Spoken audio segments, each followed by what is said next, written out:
بیشتر کارخانه‌های استحصالی که در ناحیه دنغره فعالیت می‌کنند از ذخیره‌های داخلی استفاده نموده محصولات ساختمانی و صنعتی استحصال می‌کنند.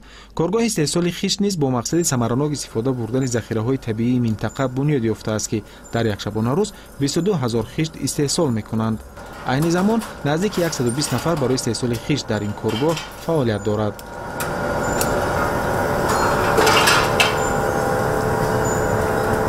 اشیای خام در نزدیکی همین کارخانه هست. برای صفت خشت بهتر کردن ما به همین اشیای خام خاک کلال علاوه میکنیم 15% برای بهتر کردن صفت محصولات. خراجات کمتر است. انا استحصال خیلی حرکت میکنیم زیاد کنیم صفت محصولات خوب میکنیم. زیاد گردیدن استحصالات امکان داده است که فروش خشت پخته بیشتر گشته طلبگاران نیز در نوبت میایستند. اکنون مسئولین تصمیم دارند که شماره کارگران را به 170 نفر رسانیده استحصال خشت را باشد به 1 میلیون دانه در یک ماه رسانند، زیرا طلبات روز تا روز زیاد میگردد.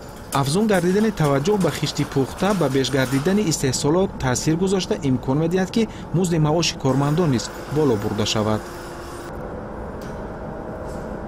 کارخانه ما اساس از حساب دانه خشت چیز میکنیم، معاش میدیم. اگر استحصال چند قدری که زیاد کنیم هم قدر معاش زیاد بشه.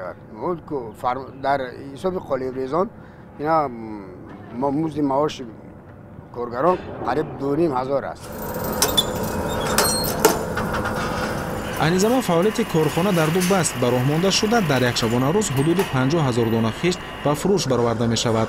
طبق خلاصه متخصصان ذخیره خاکی که از آن خشت پخته آماده می گردد برای 50 سال کفایگی می کرده است. در مجموع توجه صاحبکاران ناحیه دنغره به بنیاد کارخانه‌های استحصالی زیاد گردیده است.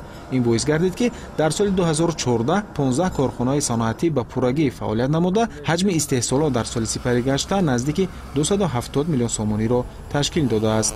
پرویز زبیدالله، جانب رجب، جهان‌نما.